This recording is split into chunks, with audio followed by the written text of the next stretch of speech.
चालक वो पदार्थ होते हैं जिनमें धारा का प्रवाह आसानी से होता है। ये बात हम जानते थे पहले से कि कंडक्टर या चालक उन्हें कहा जाता है जिनमें धारा का प्रवाह बहुत आसानी से हो जाता है। धारा का प्रवाह कराएगा कौन? धारा का प्रवाह कराने के लिए चाहिए होते हैं मुक्त इलेक्ट्रॉन। देखिए, परावैद्युत क्या होते हैं? परावैद्युत वे पदार्थ होते हैं जिसमें धारा का प्रवाह आसानी से संभव नहीं है। धारा का प्रवाह अगर आसानी से संभव नहीं है तो वो परावैद्युत है। अगर आपको अंदर चालक में आवेश भरना है तो उसके अंदर कुछ क्षमता होनी चाहिए। तो किसी भी चालक की आवेश ग्रहण करने की जो क्षमता होती है उसी को बोलते हैं वैद्युतधारिता। अपनी क्लास को आज को स्टार्ट करते हैं हम लोगों ने वैद्युत विभव खत्म कर लिया है। ठीक है, वैद्युत विभव खत्म है। विभव के बाद हाँ, प्रांशु तिवारी, राधे राधे। ठीक है, हम लोगों ने वैद्युत विभव कंप्लीट कर लिया और विभव कंप्लीट करने के बाद आज बारी है संधारित्र यानी कि धारिता स्टार्ट करने की। क्या होता है वैद्युत धारिता, इसके बारे में मैं आपको बहुत डिटेल तरीके से पढ़ाऊंगा और देखिएगा तरीके मेरे ऐसे होंगे जिससे आपको बिल्कुल मजा आ जाएगा। तो वैद्युत धारिता आपको बिल्कुल समझ में आ जाएगी कि क्या है वैद्युत धारिता, हम कैसे वैद्युत धारिता के बारे में जान सकते हैं, समझ सकते हैं। ये सारी चीजों आपको हम जो कॉन्सेप्ट बताएंगे उस कॉन्सेप्ट के अकॉर्डिंग आपको चीजें बहुत ही बेहतरीन तरीके से समझ में आएंगी। तो चलिए स्टार्ट करते हैं अपना सेशन, बाकी लोग धीरे धीरे क्लास में आते रहेंगे। चलिए चलिए चलिए चलिए सेशन को स्टार्ट करते हैं। जैसा कि मैंने बताया हुआ है कि वैद्युत विभव पूरा खत्म हो चुका है, संधारित्र आज स्टार्ट होगा, यानी कि ये ओवरऑल दूसरे वाले चैप्टर का लेक्चर नंबर 6 है। हमें आज जो अपना सेशन स्टार्ट करना है वो स्टार्ट करना है बेटा चालक तथा परावैद्युत से। किससे स्टार्ट करना है? चालक तथा परावैद्युत से अपना सेशन स्टार्ट करना है। ठीक, देखिए चालक क्या होते हैं, परावैद्युत क्या होते हैं, इनके बारे में सीखने के लिए आपको आपने पहले ही पढ़ा है, छोटे वाले क्लासेस में आपने पढ़ा होगा कि क्या होते हैं कंडक्टर, चालक क्या होते हैं और चालक क्या होते हैं। ये सारी चीजें आपने पहले भी क्लासेस में पढ़ी हुई हैं। ये सारी चीजें आपने पहले भी क्लासेस में पढ़ी हुई हैं, सब आप पहले भी जानते हो, पहले भी जानते हो। जरा देखिएगा चालक क्या होते हैं बेटा, चालक क्या होते हैं, और वही चीजें आपको यहाँ पढ़नी भी है, वही चीज आपको यहाँ पढ़नी भी है। डायरेक्ट कंडीशन जो डायरेक्ट होगी वो चीजें संधारित्र से नहीं स्टार्ट हो जाएंगी, पहले धारिता चलेगी, चालक चलेगा, अचालक क्या होता है, ये सारी चीजें पढ़ लोगे तब जाके तुम धीरे धीरे आगे बढ़ पाओगे और वैद्युत तक सॉरी संधारित्र तक पहुंच पाओगे। संधारित्र तक पहुंचने के लिए पहले आपको वैद्युत धारिता जाननी पड़ेगी। तो वैद्युत धारिता क्या होता है, मात्रक क्या है, विमा क्या है, ये सारी चीजें आपको इस टॉपिक को मैं क्लियर कर दूंगा। ठीक है, चलिए चलिए ठीक है। Good afternoon mister Shubham, good afternoon. चलिए फटाफट आप सेशन को लाइक करिए। ठीक, फटाफट सेशन को लाइक करिए और ज्यादा से ज्यादा वीडियोस को शेयर करिए ताकि बाकी लोग जो बचे रह गए हैं वो लोग भी क्लास में आ जाएं, जो बचे हैं ताकि वो लोग भी क्लास में आ जाएं। चलिए जी वाला भी आ चुके हैं, हेलो। चलिए शुभम भी आ गए, प्रांशु तिवारी, प्रदीप शर्मा, शिवम चौधरी, मोना सिंह। चलिए इतने लोग आ चुके हैं क्लास में, लोग क्लास को स्टार्ट कर चुके हैं। हमने पढ़ा कि चालक क्या है। देखिए चालक क्या है, जिसे हम लोग इंग्लिश में कंडक्टर बोलते हैं। क्या बोलते हैं? कंडक्टर। हमने ये जाना कि चालक क्या है, पहले हमारा टॉपिक यहीं से स्टार्ट होगा। आपको जानना पड़ेगा चालक क्या होता है, मतलब कंडक्टर क्या होता है। ठीक है, कंडक्टर क्या होता है, कंडक्टर क्या होता है। बात को समझिएगा, जो हम बोलेंगे उन चीजों को बहुत ध्यान से आप सीखिएगा, समझिएगा। ठीक है, कितने कितने बच्चे ऐसे हैं जो कि मुक्त इलेक्ट्रॉनों के बारे में जानते हैं। मुक्त इलेक्ट्रॉन के बारे में जो जो बच्चे जानते हैं, अभय तिवारी भी क्लास में आ चुके हैं, कल भी आए थे अभय, आज भी आए हैं, तो बहुत बहुत आज का वीडियो में आपका भी आगे स्वागत है आपका। तो चलिए हम लोग आपको सेशन को आगे बढ़ाते हैं। कंडक्टर हम समझ रहे हैं, चालक, चालक क्या होते हैं? चालक वो पदार्थ होते हैं जिनमें धारा का प्रवाह आसानी से होता है। ये बात हम जानते थे पहले से कि कंडक्टर या चालक उन्हें कहा जाता है जिनमें धारा का प्रवाह बहुत आसानी से हो जाता है। धारा का प्रवाह कराएगा कौन? धारा का प्रवाह कराने के लिए चाहिए होते हैं मुक्त इलेक्ट्रॉन। कौन चाहिए होते हैं? मुक्त इलेक्ट्रॉन, मतलब कि जिसे हम लोग फ्री इलेक्ट्रॉन या आवारा इलेक्ट्रॉन कहते हैं। तो ऐसे पदार्थ जिसमें मुक्त इलेक्ट्रॉनों की संख्या बहुत ज्यादा होती है, उसमें धारा का प्रवाह भी बहुत आसानी से हो जाता है, तो उसे हम लोग बोलते हैं चालक, यानी कि उसमें धारा का प्रवाह बहुत जल्दी हो जाएगा। देखिए आपके पास एक ऐसा पदार्थ हो, आपके पास एक ऐसा पदार्थ हो, ठीक है, और उस पदार्थ में जितने भी इलेक्ट्रॉन हो, उस पदार्थ में कुछ ना कुछ इलेक्ट्रॉन तो होंगे ही, इलेक्ट्रॉन हो गए। जैसे ही आपने उस पर क्या लगा दिया? वैद्युत क्षेत्र लगा दिया। जैसे ही आपने क्या लगा दिया? वैद्युत क्षेत्र लगा दिया। वैद्युत क्षेत्र लगाते ही सारे के सारे इलेक्ट्रॉन क्या हो गए बेटा? भागने लगे। सारे इलेक्ट्रॉन क्या होने लगे? भागने लगे। इस तरीके के पदार्थ को बोला जाता है चालक। क्या बोलते हैं? चालक बोलते हैं। ठीक है, चलिए ठीक, चालक बोलते हैं। चालक किसे बोला जाएगा? ऐसे पदार्थ जिसमें इलेक्ट्रॉन जो होते हैं वो वैद्युत क्षेत्र लगाने पे तुरंत चलना शुरू कर देते हैं, तुरंत प्रवाहित होने लगते हैं, उसे बोलते हैं क्या? उसे क्या बोलेंगे? राघवेंद्र कुमार भी आ चुके हैं। ठीक है, चलिए राघवेंद्र कुमार भी आ चुके हैं, ओम नारायण कुमार भी आ चुके हैं। ठीक, बहुत अच्छा बहुत अच्छा। चलिए चलिए चालक बताएंगे फिर से बिल्कुल सही। चालक फिर से बताया जाएगा, चालक फिर से बताया जाएगा कि चालक क्या है। अगर आप किसी पदार्थ को लेते हो, बेटा बात सुनना ध्यान से, चालक तुमको समझ में आ जाएगा। अगर आप किसी भी पदार्थ को लेते हैं, ठीक है, पदार्थ लिया आपने, इस पदार्थ के अंदर इलेक्ट्रॉन तो बैठे होंगे ना, इस पदार्थ के अंदर इलेक्ट्रॉन तो बैठे होंगे, और ये इलेक्ट्रॉन जैसे ही वैद्युत क्षेत्र लगेगा, जैसे ही वैद्युत क्षेत्र लगाओगे, जैसे ही वैद्युत क्षेत्र लगाओगे, ये सारे के सारे इलेक्ट्रॉन तुरंत मोशन में आ जाएंगे, तुरंत भागना शुरू कर देंगे। ऐसे पदार्थ को बोलते हैं क्या? चालक। क्यों? क्योंकि चालकों में देखो धारा का प्रवाह बहुत आसानी से होता है। चालकों में हम बचपन से जानते हैं कि चालक यानी कि कंडक्टर वो होते हैं जिनमें चालकों में धारा का प्रवाह बहुत आसानी से होता है। लेकिन ये धारा का प्रवाह कराते कौन है? तो कक्षा 10 में हमने एक परिभाषा पढ़ी थी कि आवेश प्रवाह की दर को हम धारा कहते हैं। आवेश प्रवाह की दर को क्या बोलते हैं? धारा बोलते हो। तो आवेश प्रवाहित होगा तब तो धारा आएगी। तो चालक के अंदर आसानी से क्या होती है? धारा निकल जाती है। इसका मतलब चालक के अंदर आसानी से आवेश प्रवाह हो जाता है। ठीक है, चालक के अंदर आसानी से आवेश प्रवाह हो जाता है। तो ऐसे पदार्थ जिसके अंदर आवेश प्रवाह बहुत आसानी से होता है, उसमें धारा प्रवाह भी बहुत इजीली हो जाता है ना। ऐसे पदार्थ मान लो यही अगर चालक है तो इसके अंदर इलेक्ट्रॉन जरूर होंगे, इसके अंदर इलेक्ट्रॉन जरूर होंगे। और जैसे ही इलेक्ट्रॉनों के आसपास वैद्युत क्षेत्र लगेगा, तो वैद्युत क्षेत्र कहता है भाई देखो हम तो बहुत ढीठ आदमी हैं, हम तुम सबको अपनी दिशा में रख लेंगे। तो जैसे ही वैद्युत क्षेत्र आता है, ये सब उसकी दिशा में प्रवाहित होने लगते हैं, भागना शुरू कर देते हैं। ठीक है, इसे बोला जाता है चालक। तो हम ये बोल रहे हैं, और आप बात समझिएगा, आवेश या धारा प्रवाह जो भी होती है, अगर आपको धारा प्रवाह कराना है तो धारा प्रवाह कराने के लिए पदार्थ में क्या चाहिए आपको? पदार्थ में आपको मुक्त इलेक्ट्रॉन चाहिए। क्या चाहिए बेटा? मुक्त इलेक्ट्रॉन। पदार्थ में क्या चाहिए आपको? मुक्त इलेक्ट्रॉन चाहिए। ठीक, यानी कि फ्री इलेक्ट्रॉन चाहिए। अगर आपके पदार्थ के अंदर फ्री इलेक्ट्रॉन है तो पूरा का पूरा आपका जो पदार्थ रहेगा वो क्या रहेगा? एक चालक रहेगा। मतलब चालक ऐसे पदार्थ होते हैं जिनमें धारा का प्रवाह बहुत आसानी से होता है, इसे बोलते हैं चालक। मतलब ऐसा पदार्थ जिसके अंदर जो इलेक्ट्रॉन होते हैं वो वैद्युत क्षेत्र लगाने पर तुरंत प्रवाहित होना शुरू कर देते हैं, उसे बोलते हैं क्या? चालक। ठीक, चलिए पूरी पूरी परिभाषा लिखी जाए कि चालक क्या होते हैं, कंडक्टर क्या होते हैं। ठीक, चलिए देखिए चालक क्या होते हैं। बात कहां से स्टार्ट होगी बेटा? चालक से शुरू हुई। चालक, चालक यानी कंडक्टर क्या होते हैं? वे पदार्थ वे पदार्थ जिनमें जिनमें वे पदार्थ जिनमें धारा का प्रवाह धारा का प्रवाह धारा का प्रवाह एक सिरे से एक सिरे से एक सिरे से दूसरे सिरे तक एक सिरे से दूसरे सिरे तक आसानी से हो जाता है। दूसरे सिरे तक आसानी से हो जाता है आसानी से हो जाता है उसे आसानी से हो जाता है उसे चालक कहा जाता है। क्या कहा जाता है? चालक। उसे चालक कहा जाता है। ठीक है, चालक कहा जाता है। और होगा क्या? और एक बात सुनो, इसमें मुक्त इलेक्ट्रॉनों की संख्या बहुत अधिक होती है। इसमें मुक्त इलेक्ट्रॉनों की संख्या मुक्त इलेक्ट्रॉन देखिए मुक्त इलेक्ट्रॉनों की संख्या इसमें मुक्त इलेक्ट्रॉनों की संख्या बहुत अधिक होती है। क्या होती है बेटा? बहुत अधिक होती है। ठीक है, इसमें मुक्त इलेक्ट्रॉनों की संख्या बहुत अधिक होती है। बात समझ में आ गई? मुक्त इलेक्ट्रॉन बहुत ज्यादा होते हैं क्योंकि आवेश ही आपको चाहिए। आपको आवेश ही चाहिए किसके लिए बेटा? आवेश चाहिए आपको किसके लिए? धारा प्रवाह के लिए। आवेश चाहिए होते हैं धारा के प्रवाह के लिए। ठीक है, चलिए चलिए चलिए, ठीक है। हाँ, सही है। परावैद्युत जो करंट फ्लो का विरोध करे, बिल्कुल सही। ठीक है, जी वाला का आंसर एकदम सही है। ठीक है, हाँ बिल्कुल सही। ओम नारायण आपका भी आंसर सही है। ठीक है, ओम नारायण आपका भी आंसर सही है कि जितने भी कॉपर हैं, ठीक है, कॉपर है, आयरन है, मैग्नीज है, ये सारे के सारे एग्जाम्पल हैं। ठीक, अगर हम एग्जाम्पल की बात करें तो एग्जाम्पल में क्या हो जाएगा बेटा? चांदी हो जाएगा। एग्जाम्पल में क्या हो जाएगा? चांदी हो जाएगा, सोना हो जाएगा, लोहा हो जाएगा, और क्या हो जाएगा? पारा भी हो जाएगा। पारा एक ऐसा धातु है, पारा एक ऐसा क्या है? धातु है। पारा क्या है? धातु है। और अवस्था कौन सी बेटा? द्रव अवस्था है। कौन सी है? द्रव अवस्था है। यानी कि एक ऐसा धातु, एक अकेला ऐसा धातु जो कि किसमें है? द्रव अवस्था में है। और क्या है? चालक है। क्या है बेटा? चालक है। ठीक है, और क्या हो जाएगा इसमें? सोना हो गया, चांदी हो गया, लोहा हो गया, कॉपर हो गया, क्या हो गया? कॉपर हो गया इत्यादि।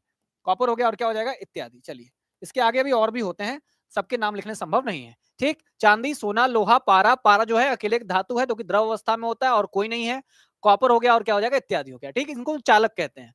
चालक में होगा क्या? एक और इंपॉर्टेंट बात चालक में नोट करिएगा आप। चालक में एक और इंपॉर्टेंट बात जो है वो क्या है?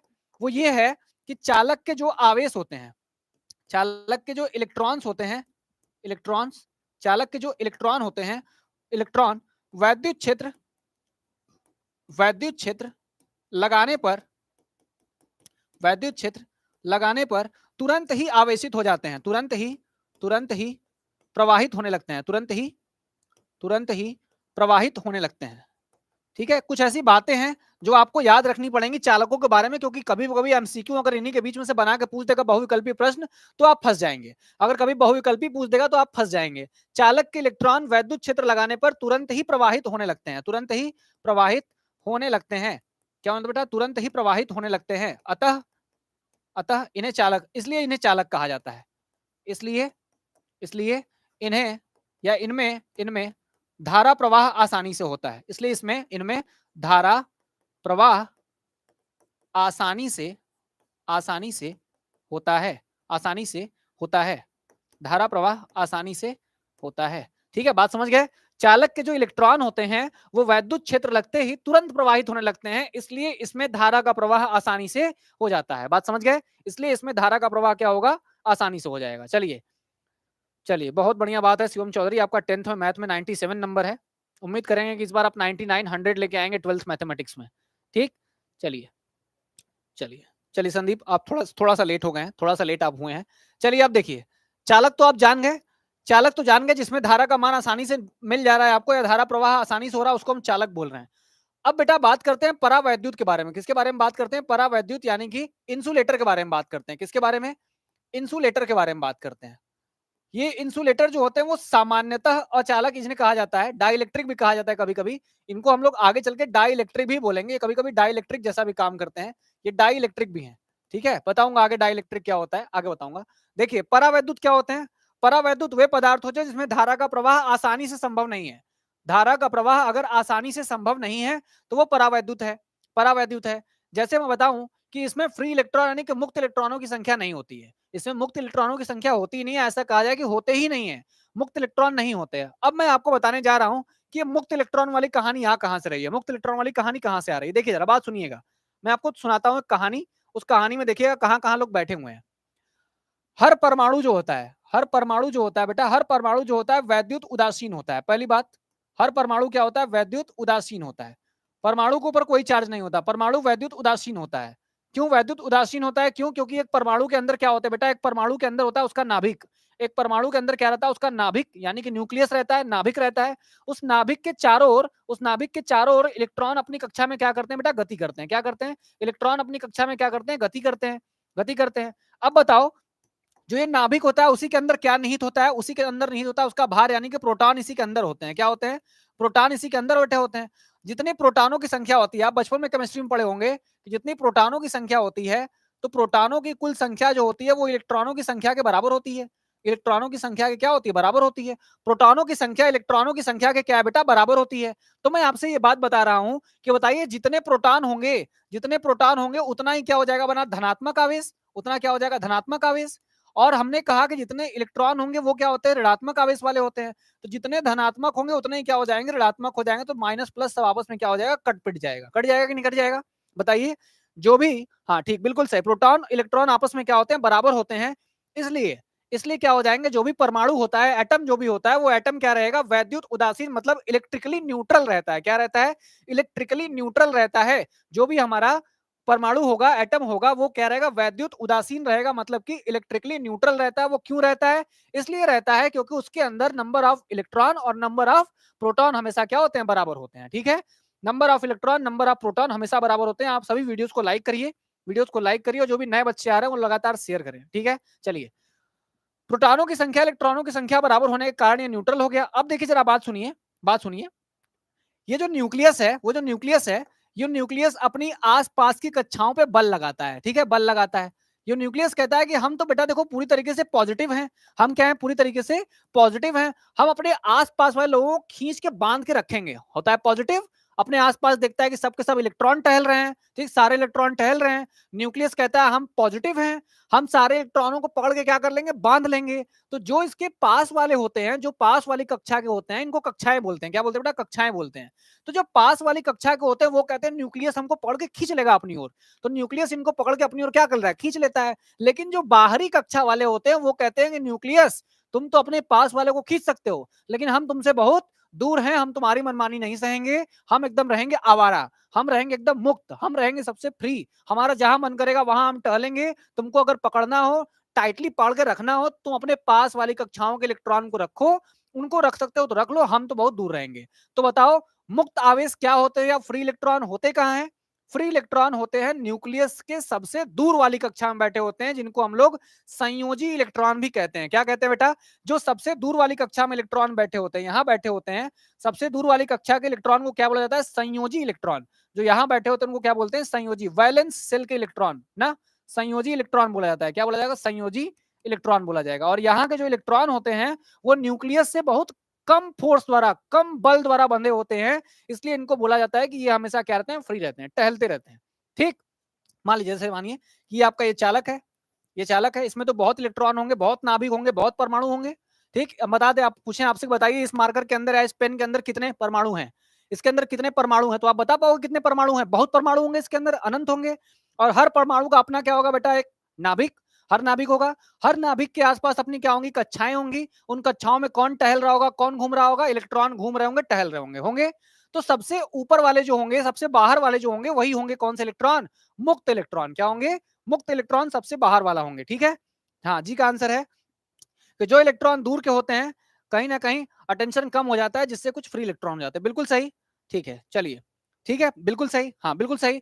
कि जो भी इलेक्ट्रॉन होते हैं, जो भी इलेक्ट्रॉन होते हैं, अगर वो नाभिक है ना, नाभिक नाभिक कहता है कि हम देखो पॉजिटिव चार्ज है, हम सबको अपनी ओर पकड़ के खींच लेंगे, हमारे पास माइनस आओगे तो इलेक्ट्रॉन जो पास वाले रहते हैं वो कहते हैं कि ठीक है नाभिक भैया, आप हमको खींच लीजिए अपनी ओर। लेकिन जो दूर वाले रहते हैं वो कहेंगे भैया भाभी कुछ नहीं करना है, हम तुमसे दूर हैं और हम हमेशा अपने मन का रहेंगे। ठीक, हम हमेशा अपने मन का रहेंगे, वो बाहर रहते हैं, अपना मन का रहते हैं, घूमते रहते हैं। तो जो फ्री इलेक्ट्रॉन होते हैं, यानी कि जो मुक्त इलेक्ट्रॉन होते हैं, वो कक्षा में कहीं भी निकल के पूरे पदार्थ के अंदर घूमते रहते हैं, क्योंकि उनको पकड़ने वाला नाभिक नहीं होता है। ठीक है, उनको पकड़ने वाला नाभिक होता है, नाभिक कहता है तो हमसे दूर हो जाओ, अपने मन का जो करना हो करो। ठीक है, जैसे वही बच्चे हैं जो माता पिता की सरेंडर से कहां निकल चुके हैं? बाहर निकल चुके हैं, उनके सर्कल से बाहर चले गए। ठीक है, बाहर निकल गए तो अपने मन का कुछ भी करेंगे।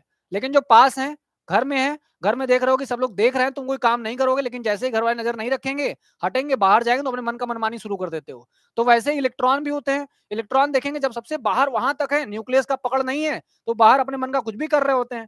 लेकिन जो पास वाले होते हैं उनके ऊपर बंधन होता है, वो बंधे हुए होते हैं, और वो बंधे वाले इलेक्ट्रॉन को बोलते हैं बंध आवेश, और जो ऊपर वाले आवेश होते हैं उनको बोलते हैं मुक्त आवेश। ठीक है, चलिए, तो परावैद्युत की परिभाषा पहले लिखी जाए।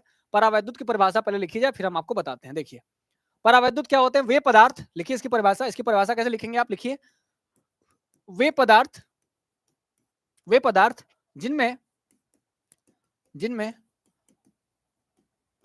मुक्त आवेशों की, मुक्त आवेशों की अनुपस्थिति के कारण, मुक्त आवेशों की अनुपस्थिति के कारण, मुक्त आवेशों की अनुपस्थिति के कारण, अनुपस्थिति के कारण, के कारण धारा प्रवाह, के कारण धारा प्रवाह संभव नहीं है, धारा प्रवाह संभव नहीं हो पाता, नहीं हो पाता, उसे क्या बोलते हैं?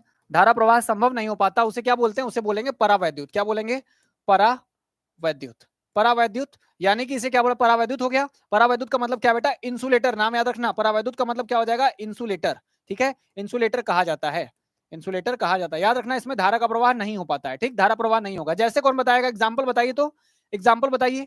एग्जाम्पल में क्या हो जाएगा आपके पास? लकड़ी।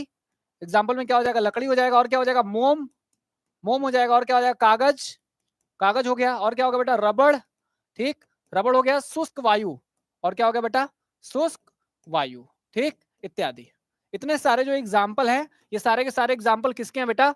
परावैद्युत के हैं। किसके हैं? परावैद्युत के सारे के सारे एग्जाम्पल लिखे हुए हैं। ये सारे एग्जाम्पल परावैद्युत के हैं। चलिए, ठीक है, ठीक है। लकड़ी हो गई, मोम हो गई, पेज हो गई, सारी चीजें।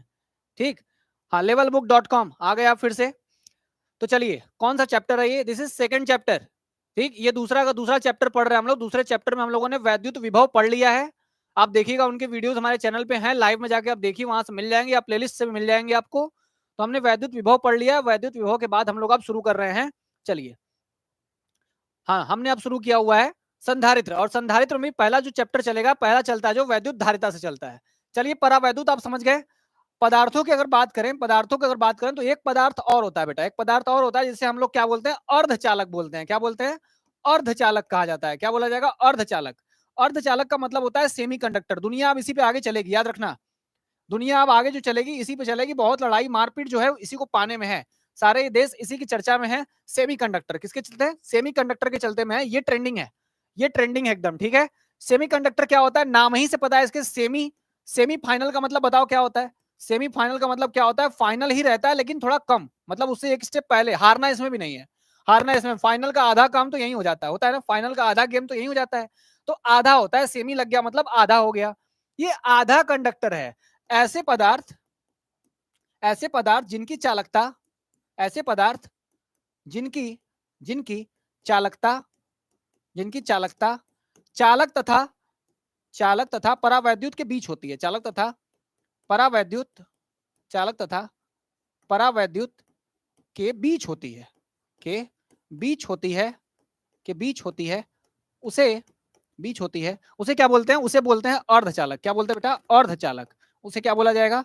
उसे अर्धचालक कहा जाता है, अर्धचालक कहा जाता है। क्या बोलते हैं बेटा? अर्धचालक बोलते हैं ऐसी पदार्थ जिनकी चालकता चालक तथा परावैद्युत के बीच होती है, उसे क्या बोला जाता है? अर्धचालक, मतलब कि सेमीकंडक्टर। क्या बोलते हैं? हाँ, सेमीकंडक्टर बोलते हैं, ठीक। जिनमें पूर्ण रूप से आवेश का स्थानांतरण नहीं हो पाता, उसे अर्धचालक कहते हैं, ठीक है। देखिए बिल्कुल सही बात, ये ऐसे होते हैं जो कभी कभी चालक बन जाते हैं और कभी कभी क्या बन जाते हैं बेटा? इंसुलेटर, मतलब कि कंडक्टर कभी बन जाएंगे और कभी क्या बन जाएंगे? इंसुलेटर बन जाएंगे। ये कभी कभी चालक बन जाते हैं, कभी कभी परावैद्युत बन जाते हैं, इसलिए इनकी चालकता जो होती है वो चालक और परावैद्युत के बीच में होती है, कि बनना होगा तो कभी चालक बन जाएंगे, कभी बनना होगा तो परावैद्युत बन जाएंगे, इसलिए मिड में लाई करते हैं, बीच में लाई करते हैं। एग्जाम्पल की अगर बात कर लें, याद रखिए एग्जाम्पल बड़ा फेमस है इसका, एग्जाम में पूछ सकता है आपसे कि अर्धचालक के एग्जाम्पल कौन होता है? सिलिकॉन। कौन होता है बेटा? सिलिकॉन होता है, सिलिकॉन होता है, और जर्मेनियम होता है। कौन होता है बेटा? जर्मेनियम। सिलिकॉन होता है और कौन होता है? जर्मेनियम होता है। ये दोनों ही उदाहरण है किसके? अर्धचालक के उदाहरण है। इनका सिंबल क्या होता है? इनका सिंबल होता है सिलिकॉन का SI होता है और जर्मेनियम का GE होता है, ठीक है। सिलिकॉन हो गया, जर्मेनियम हो गया, इत्यादि, ठीक। ये सारे के सारे जो एग्जाम्पल हैं, चैप्टर नंबर 2 है भाई, ठीक है, चैप्टर नंबर 2 है। मिश्रा जी भी आ चुके हैं क्लास में, अब मिश्रा जी भी क्लास में आ चुके हैं। चलिए बहुत बढ़िया बात है। चलिए हमने चालक सीखा, चालक सीखा, परावैद्युत सीखा। चालक क्या होते हैं? जिनमें धारा का प्रवाह आसानी से होता है, उनको चालक बोलते हैं। परावैद्युत क्या है? जिनमें आसानी से प्रवाह नहीं हो पाता धारा का, उसको क्या बोलते हैं? परावैद्युत बोलते हैं, क्योंकि इसमें मुक्त इलेक्ट्रॉनों की संख्या कम होती है या होती ही नहीं है। अब आते हैं, बात करते हैं अर्धचालक के बारे में। तो अर्धचालक क्या होते हैं? ऐसे पदार्थ होते हैं जिनकी चालकता कभी चालक वाली होती है, कभी परावैद्युत वाली होती है, बीच में होते हैं, उनको क्या बोलते हैं? अर्धचालक। मतलब एग्जाम्पल देखा जाए तो सिलिकॉन और कौन होता है? जर्मेनियम होता है, ठीक, सिलिकॉन और जर्मेनियम। अब देखिए आगे चलते हैं, चलिए आगे। चालकों में मुक्त तथा बद्ध आवेश क्या होता है? मुक्त तथा बद्ध आवेश क्या होता है? बात समझिएगा। चालक है, चालक के अंदर मुक्त आवेश मतलब फ्री इलेक्ट्रॉन और बाउंडेड। फ्री, मुक्त को क्या बोलते हैं बेटा? फ्री बोलते हैं। और इसको क्या बोलते हैं? इसको बोलते हैं बाउंडेड। क्या बोलते हैं? बाउंडेड, ठीक। बात को समझिएगा, बाउंडेड आवेश क्या होते हैं या बंद आवेश क्या होता है, ठीक। मुक्त आवेश क्या है, बद्ध आवेश क्या है? हम आपसे ये कह रहे हैं, हम आपसे ये कहते हैं, पहले हमको कौन बता सकता है कि एक इलेक्ट्रॉन में और एक आयन में क्या अंतर है? बता सकता, कोई बता सकता है हमको आयन क्या होता है? कोई बता दे कि आयन किसे कहते हैं? आयन किसे कहते हैं? आयन किसे कहा जाता है? देखिए, आयन तब बनेगा जब मान लीजिए आप एक से, कोई भी एक पदार्थ था, ठीक है, इसके इस यहां से एक इलेक्ट्रॉन निकाल लिए। क्या निकाल लिए बेटा? एक इलेक्ट्रॉन निकाल के बाहर लेके चले गए, तो इसके ऊपर कौन सा चार्ज आ जाएगा? पॉजिटिवली चार्ज हो जाएगा, क्योंकि इलेक्ट्रॉन तो निकल गया ना। इलेक्ट्रॉन निकल गया मतलब इलेक्ट्रॉन कैसा चार्ज पार्टिकल? माइनस। माइनस निकलेगा तो बढ़ेगा क्या? प्लस। प्लस बढ़ेगा उधर, तो माइनस आपने निकाल के बाहर कर लिया, ठीक है। चलिए आकाश भी आ चुके हैं, आकाश आप थोड़ा सा लेट हुए हैं, ठीक। चलिए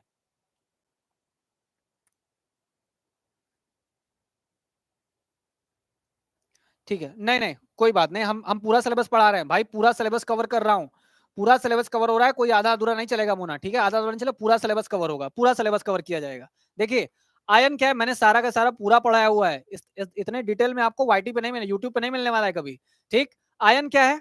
आयन तब बनते हैं जब आप किसी पदार्थ में से एक इलेक्ट्रॉन निकाल लेते हो, तो उस इलेक्ट्रॉन निकालने के बाद उस पदार्थ के ऊपर क्या आता है बेटा? धनावेश। क्या आता है? धनावेश आता है, बढ़ेगा, पॉजिटिव चार्ज बढ़ जाएगा, तब वो बन जाता है क्या? आयन। तब वो क्या बन जाता है? आयन बन जाता है। तो देखिए चालकों में मुक्त तथा बद्ध आवेश क्या होते हैं?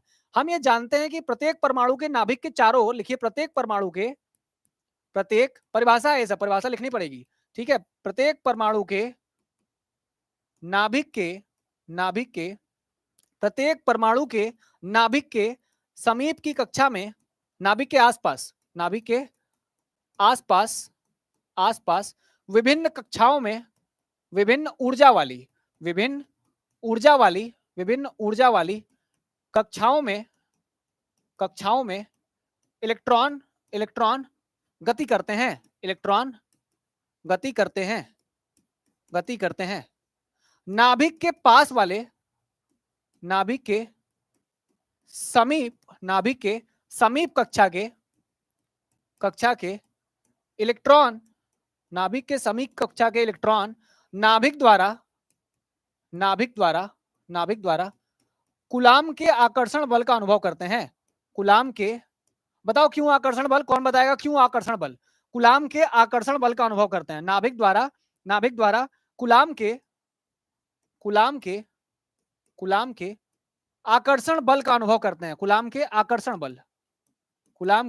आकर्षण बल का अनुभव करते हैं, बल का अनुभव करते हैं। इन इलेक्ट्रॉनों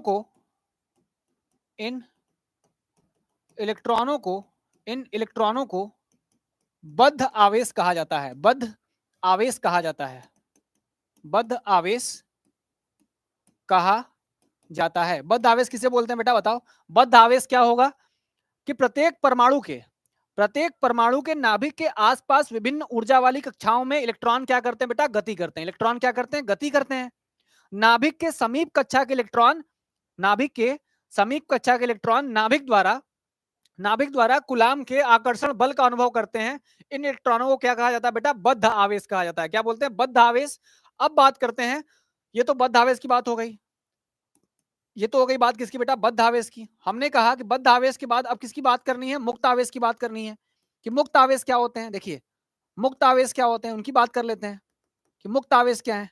हमने कहा कि इलेक्ट्रॉन से सबसे दूर वाली कक्षा के, नाभिक के सबसे दूर वाली कक्षा के, सबसे दूर वाली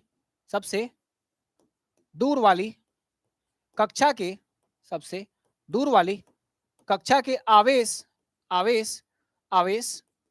नाभिक द्वारा कम आकर्षण बल, कम या 9 के बराबर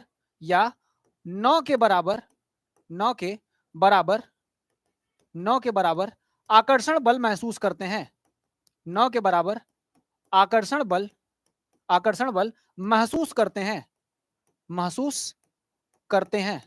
9 के बराबर आकर्षण बल क्या करते हैं बेटा, महसूस करते हैं। अतः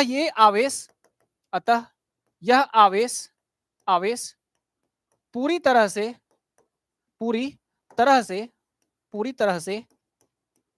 से चालक के अंदर स्वतंत्र रूप से घूमता है। स्वतंत्र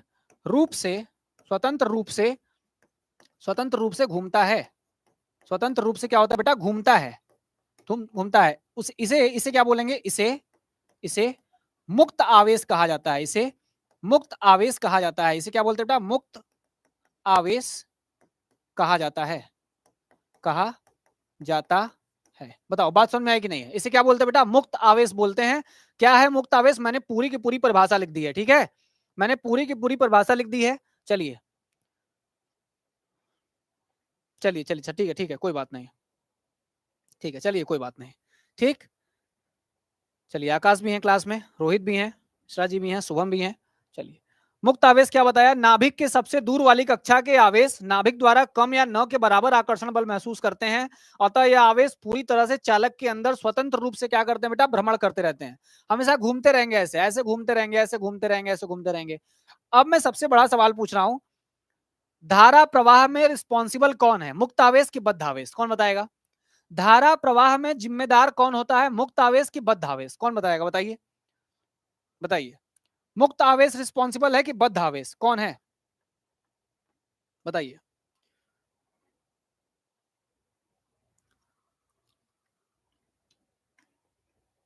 बिल्कुल सही जवाब दे रहे हैं आप लोग। मुक्त आवेश यानी कि फ्री इलेक्ट्रॉन, यानी कि बेटा क्या, फ्री इलेक्ट्रॉन, ठीक है। फ्री इलेक्ट्रॉन, हमने क्यों कहा फ्री इलेक्ट्रॉन, क्यों कहा फ्री इलेक्ट्रॉन? क्योंकि देखिए जो लोग बंध चुके हैं, मान लीजिए आपके सामने में एग्जांपल रखते हैं कि दो आदमी हैं, एक की एकदम अच्छी खासी जॉब लग चुकी है, वो भी गवर्नमेंट जॉब लग चुकी है, ठीक है, नौकरी भी है, मस्त सैलरी वैलरी मिल रही है, आराम से उसकी जिंदगी कट रही है, ठीक है, वो है। और एक तरफ एक आदमी है जो बेरोजगार बैठा हुआ है, ठीक है, बेरोजगार बैठा है, इसको एकदम क्लास ए की अच्छी खासी नौकरी मिल चुकी है, क्लास ए की नौकरी मिली है, और ये मस्त अपना जीवन यापन कर रहा है, मस्त अपना जीवन यापन कर रहा है। अब हम कह रहे हैं कि एक आदमी और है आपके बगल में, जिसको कोई भी नौकरी नहीं मिली है, उसके घर में बहुत क्राइसिस भी है, बहुत क्राइसिस है, पैसे की बहुत दिक्कत है। अब आता है कोई भी एक नॉर्मल सा फॉर्म, कोई भी नॉर्मल सा फॉर्म आता है, इसको ज्वाइन करने से मान लो कि अगर निकल जाता है एग्जाम, तो 20-25 हजार की नौकरी लग सकती है, ठीक है, 20-25 की बस, और उसकी जो लगी क्लास ए की नौकरी लगी हुई है, ठीक है, बढ़िया एकदम। बताओ स्टेबल कौन हुआ? स्टेबल वो हुआ जिसकी नौकरी वगैरह लग गई, वो स्टेबल हो गया है, ठीक है, लेकिन जिसकी 20-25 की नहीं लगी है, वो अभी अनस्टेबल है। हम कहते हैं कि मुझे चाहिए कुछ काम, मुझे कुछ काम चाहिए, काम मतलब कि आवेश का प्रवाह कराना है, तो हमारा काम कौन करेगा? हमारा काम करेगा वो जिसको नीड है। किसको नीड है? नीड किसको है? जो कि आवारा घूम रहा है, मतलब जो बेरोजगार है, ठीक है, जो बेरोजगार है उसको नीड है, तो काम आपका वो करेगा जिसको नीड है, जो फ्री है वो आपका काम करेगा, यानी वो फॉर्म भरेगा कौन? वो जो आदमी जो बेरोजगार है वो भरेगा, सिंपल सी बात है, वो भरना चाहिए। तो वही बता रहा मैं कि मुक्त आवेश जो होते हैं वही आपका काम करते हैं, मुक्त आवेश जो होते हैं वही आपका काम करते हैं। जो बंद चुका है उसको कोई जरूरत नहीं है, उसको कोई जरूरत नहीं है, ठीक है, उसको कोई जरूरत नहीं है कुछ काम करने की। तो यही बात थी जो कि चालक में मुक्त आवेश और बद्ध आवेश को बताती है। अब आपको ये जानना है, अब आपको ये जानना है, सबसे इंपॉर्टेंट चीज यहां से शुरू होगी कि वैद्युत धारिता की अवधारणा तथा परिभाषा, ठीक, वैद्युत धारिता की अवधारणा तथा परिभाषा, ठीक। चलिए चलिए ध्यान से सुनिएगा बात को, ध्यान से बातों को मेरी सुनिएगा, मैं क्या बोल रहा हूं यहीं से शुरू हो जाएगा जी वाला, बहुत ध्यान दीजिएगा। वैद्युत धारिता क्या होती है? वैद्युत धारिता क्या होती है? मैं आपको इसका इंग्लिश बताऊं तो इसको बोलते हैं इलेक्ट्रिकल कैपेसिटेंस। क्या बोलते हैं बेटा? इलेक्ट्रिकल, इलेक्ट्रिकल कैपेसिटेंस बोलते हैं। क्या बोलते हैं? इलेक्ट्रिकल कैपेसिटेंस, ठीक है, इलेक्ट्रिकल कैपेसिटेंस होता है ये, ठीक। अब देखिए हम ये कह रहे हैं, हम ये कह रहे हैं कि मेरे पास एक चालक है, मेरे पास एक चालक है, मैं उसको कुछ आवेश दे रहा हूं, मैं उसको कुछ आवेश दे रहा हूं, तो उसको आवेश धारण करने के लिए उसके अंदर कुछ क्षमता होनी चाहिए, होनी चाहिए कि नहीं होनी चाहिए? बताओ। मैं कह रहा हूं कि मैं इस बॉटल है, ये बॉटल है, मैं कह रहा हूं कि मैं इसके अंदर कुछ भरना चाहता हूं, तो पहले इसके अंदर वो भराने वाली क्षमता तो होनी चाहिए। ये कैसे इसके अंदर कुछ भरा सकता है? तब भरा जाएगा जब इसके अंदर कुछ क्षमता हो। तो मैंने ये कहा कि चालक के अंदर आपको अगर आवेश भरने हैं, अगर आपको अंदर चालक में आवेश भरना है, तो उसके अंदर कुछ क्षमता होनी चाहिए। तो किसी भी चालक की आवेश ग्रहण करने की जो क्षमता होती है उसी को बोलते हैं वैद्युत धारिता। धारिता का मतलब समझो बेटा, धारण करना। क्या करना? धारण करना। धारण करने का मतलब होता है अपने अंदर समाहित करना। तो किसी भी चालक की आवेशों को अपने अंदर धारण करने की जो क्षमता होती है, उसी क्षमता को बोलते हैं वैद्युत धारिता, ठीक है। उसी क्या बोलते हैं? आवेश को धारण करने की क्षमता को क्या बोला जाता है? वैद्युत धारिता बोला जाता है। बहुत सही बात बताई है, बहुत सही बात आपने बताई है कि आवेश को धारण करने की जो क्षमता होती है, हम लोग उसी को क्या बोलते हैं बताओ? उसी को बोलते हैं वैद्युत धारिता। क्या बोलते हैं? वैद्युत धारिता बोलते हैं। बहुत बढ़िया, डिफिनेशन आप लोगों को याद है।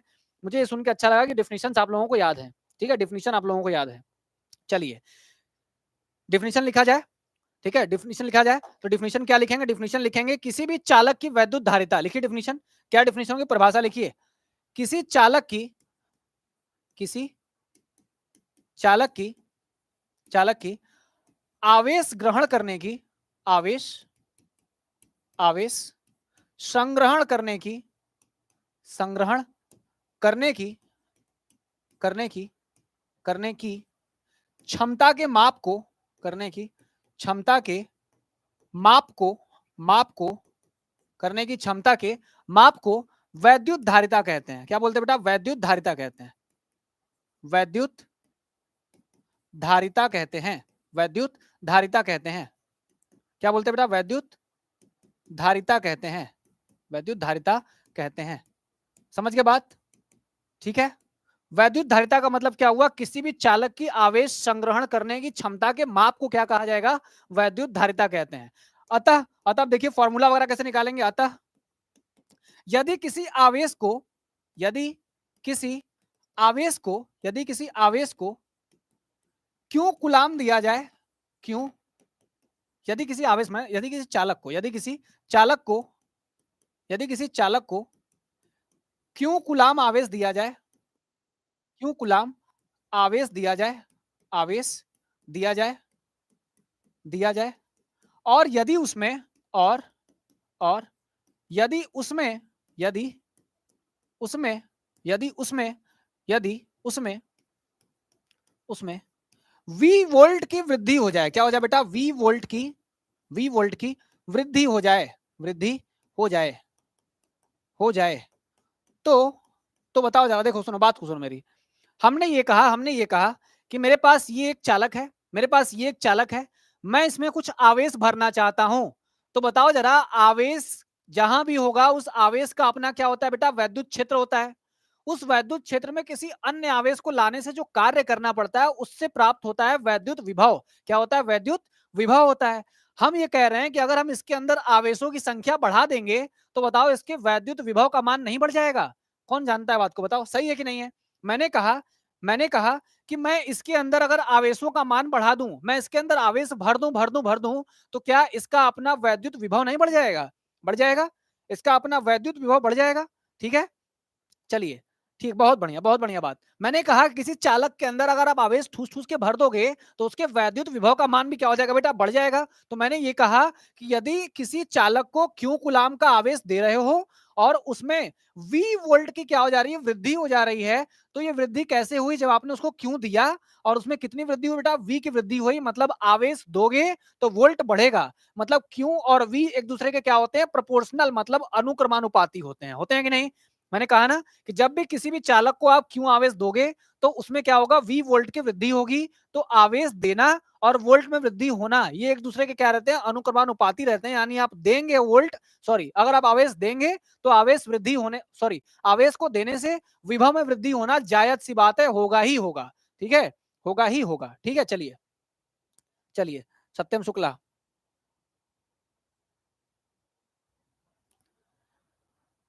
हाँ, हमें बस पढ़ाने का काम आता है सत्यम, सत्यम हमें पढ़ाने का काम आता है। बाकी हमारी टीम सारा काम करती है, सारा काम हमारी टीम करती है। ठीक, चलिए चलिए, देखिए, ठीक, देखिए, हम ये कहते हैं कि प्रोपोर्शनलिटी हटती है तो बेटा क्या आता है? सी आता है। क्या आता है? सी आता है। तो क्यू इक्वल टू क्या बन गया? हमारा फॉर्मूला सीवी बन गया। क्या बन गया? क्यू इक्वल टू क्या बन गया? सीवी बन गया। तो क्यू इक्वल टू आ गया कितना बेटा? सीवी आ गया। क्यू इक्वल टू कितना आ गया? सीवी आ गया।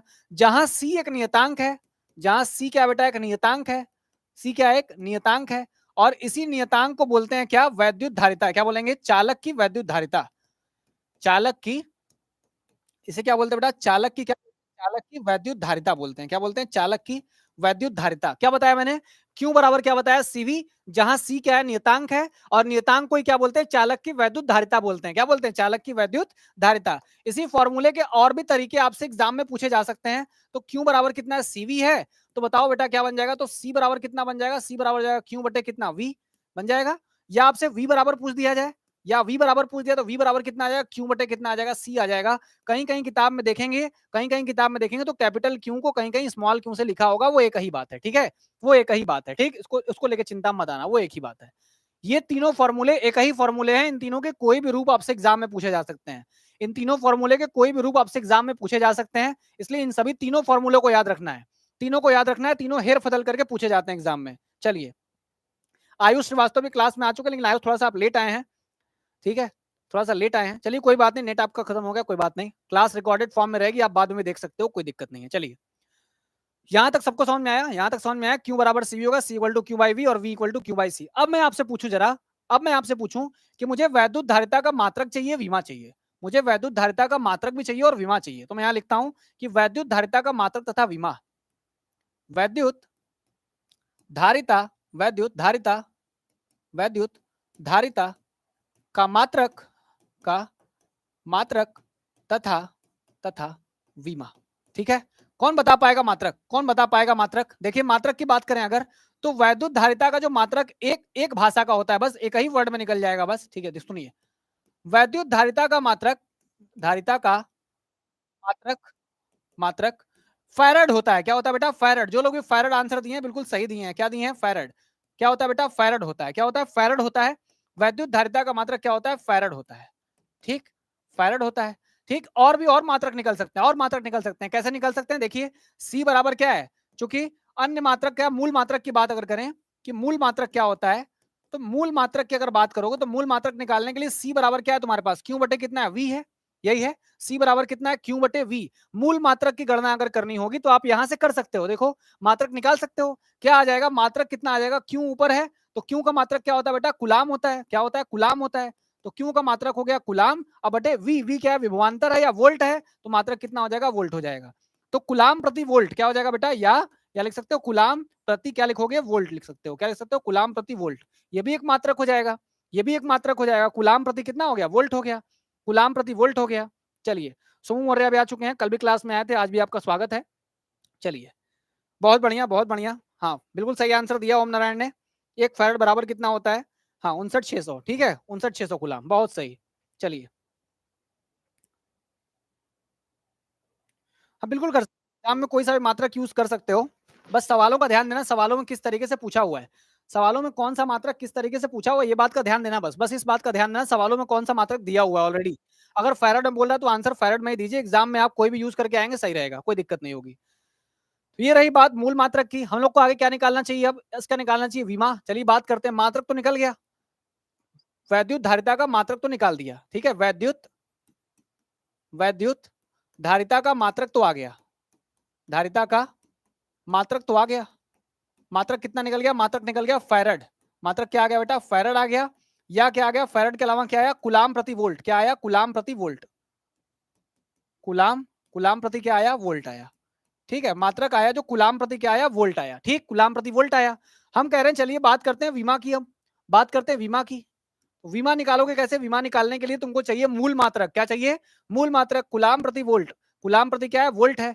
अब बता सकते हैं वोल्ट का मात्रक क्या होगा, वोल्ट बराबर फॉर्मूला होता है डब्ल्यू बटे क्यू, और डब्ल्यू का मात्रक कितना होता है विमा, ml2 t-2 होता है, और आवेश का कितना होता है, at होता है। ऊपर लेके जाएंगे तो क्या बन जाएगा, ml2 हो जाएगा, t-3 हो जाएगा, a का पावर -1 हो जाएगा। ये मात्रक होता है वोल्ट का, किसका बेटा, वोल्ट का विमा यही है, ये वोल्ट का विमा है। ऊपर किसका मात्रक लिखना है, कुलाम का, कुलाम का मात्रक, सॉरी आवेश का मात्रक है कुलाम, और कुलाम के लिए क्या यूज करते हैं, एटी, क्या यूज करेंगे, एटी। तो हो जाएगा ऊपर कितना, एटी, और नीचे देखो फॉर्मूला देखो, सी बराबर है क्यू, तो क्यू की विमा बटे वी की विमा, क्या लिखेंगे बेटा, सबसे पहले लिखेंगे सी बराबर, सी की विमा बराबर, सी की विमा बराबर क्यू की विमा, क्यू की विमा, क्यू की विमा बटे कितना बेटा, बटे कितना हो जाएगा, वी की विमा, कितना हो जाएगा, वी की विमा हो जाएगी। तो मैं ये कह रहा हूं, मैं कह रहा हूं क्यू की विमा कितनी है, क्यू की विमा होती है 80, कितना होता है 80, और वी का विमा कितना होता है, ml2 होता है, टी का पावर कितना हो जाएगा, -3, और ए का पावर कितना हो जाएगा, -1 हो जाएगा, हो जाएगा यहां तक। तो बताइए कितना बन जाएगा, ये बन कितना जाएगा, m गया ऊपर तो m का पावर कितना हो गया, -1, l गया ऊपर तो l का पावर क्या हो जाएगा, -2 हो जाएगा, t जाएगा ऊपर तो बताओ, t अगर ऊपर गया तो -3, उधर जाके +3 कर लेगा, मतलब 4 कर देगा, 4 कर देगा। a यहाँ -1 में है, ऊपर जाके +1 करेगा इसके साथ, तो a कितना हो जाएगा, 2 हो जाएगा, मतलब कितना हो गया, m का पावर -1, l का पावर कितना है, -2 है, t का पावर कितना हो जाएगा 4, और a का पावर कितना हो जाएगा 2 हो जाएगा। ये किसकी विमा है बेटा, ये c की विमा है, किसकी है, ये c की विमा है, ये सी की विमा है। तो इस तरीके से आपसे एग्जाम में अगर पूछे कि सी की विमा वगैरह क्या है, तो आप आंसर बिल्कुल ऐसे ही निकाल के दीजिएगा, ठीक है। चलिए, इस तरीके से आप आंसर निकाल के दीजिएगा। चलिए बहुत बढ़िया, चलिए बहुत बढ़िया, चलिए चलिए, समझ में आ गई चीज। अब फैराडे या कुलाम प्रति वोल्ट लिख सकते हैं, बहुत बढ़िया विवेक, विवेक का आंसर भी सही है, फैराडे या कुलाम प्रति वोल्ट भी लिखा जा सकता है, ठीक। चलिए, हाँ अंकज यदुवंशी भी आ चुके हैं, बिल्कुल मैथ की क्लास भी चलती है अंकज, मैथ की क्लास भी चलती है, फिजिक्स भी चलती है, केमिस्ट्री भी चलती है, सारे सब्जेक्ट हमारे इस प्लेटफॉर्म के माध्यम से आपको पढ़ाया जाएगा, ठीक।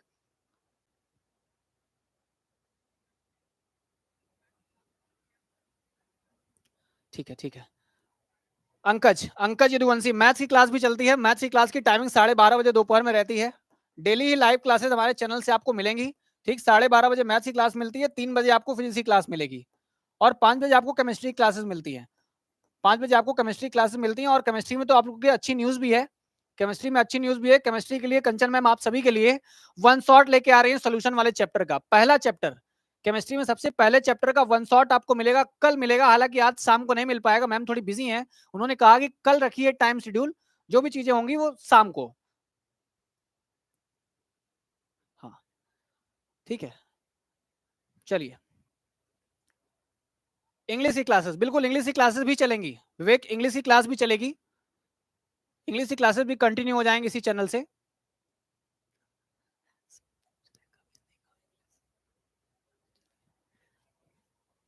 हाँ चलिए, ठीक ठीक है। हाँ आज केमिस्ट्री नहीं चल पाएगी, आज शाम को केमिस्ट्री नहीं चल पाएगी, क्योंकि केमिस्ट्री का पूरा जो पीपीटी है, मैम लगी हुई है सॉल्यूशन के पीपीटी बनवाने में, क्योंकि सॉल्यूशन बड़ा चैप्टर है, पूरा का पूरा मर्ज करा रही है, और वो पीपीटी बन जाएगी तो आपकी क्लास कल सुबह 8 बजे मॉर्निंग में रहेगी आपकी केमिस्ट्री क्लास। मैम नोटिफिकेशन भी आपको थोड़ी देर में दे देंगी। जो क्लास आपकी रहेगी वो कल सुबह 8 बजे केमिस्ट्री क्लास मॉर्निंग में रहेगी, वो वन शॉट रहेगी, सोल्यूशन के पूरे डाउट क्लियर किए जाएंगे। चलिए, ये मैंने निकलवा दिया कि वैद्युत धारिता का मात्रक होता है फैराड या कूलाम प्रति वोल्ट। चाहे दोनों मात्रक का इस्तेमाल आप कर सकते हैं, ऑप्शन में देख लीजिएगा कौन सा मात्रक आपसे पूछा जा रहा है। ठीक है, हमने कहा सी की विमा अगर निकालनी है तो लिखना पड़ेगा क्यू की विमा बटे वी की विमा। अब देखिए कितना हो जाएगा, क्यू की विमा कितनी हो जाएगी, 80 हो जाएगी, और ml2 t-3 हो जाएगा a-1।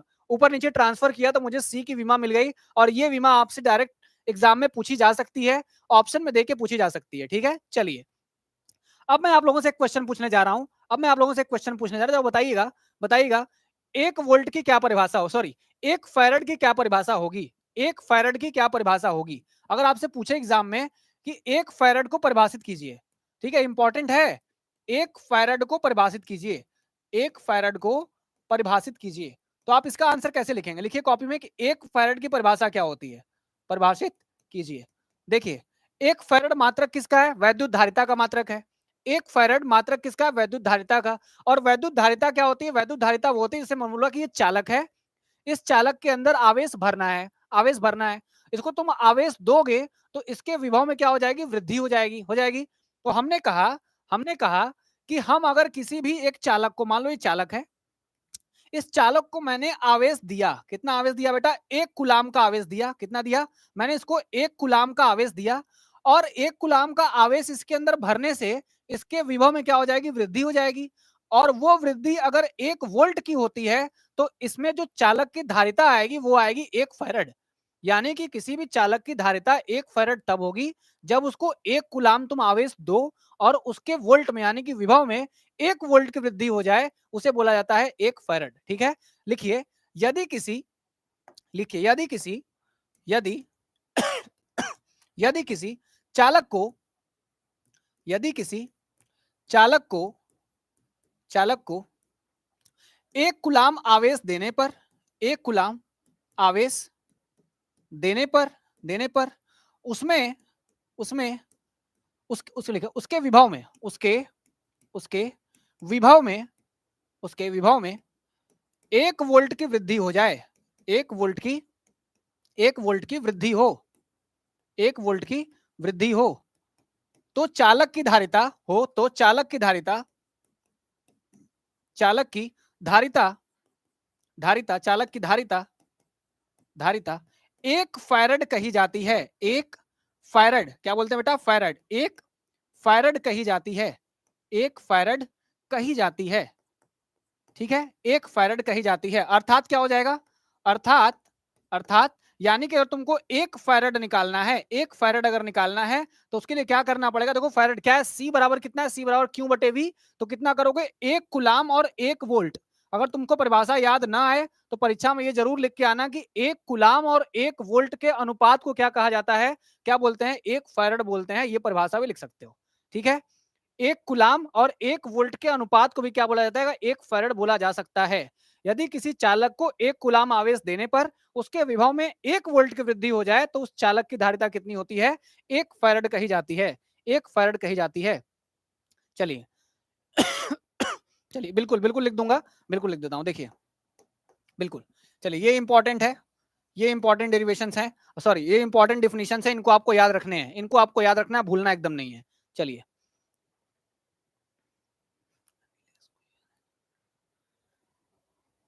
चलिए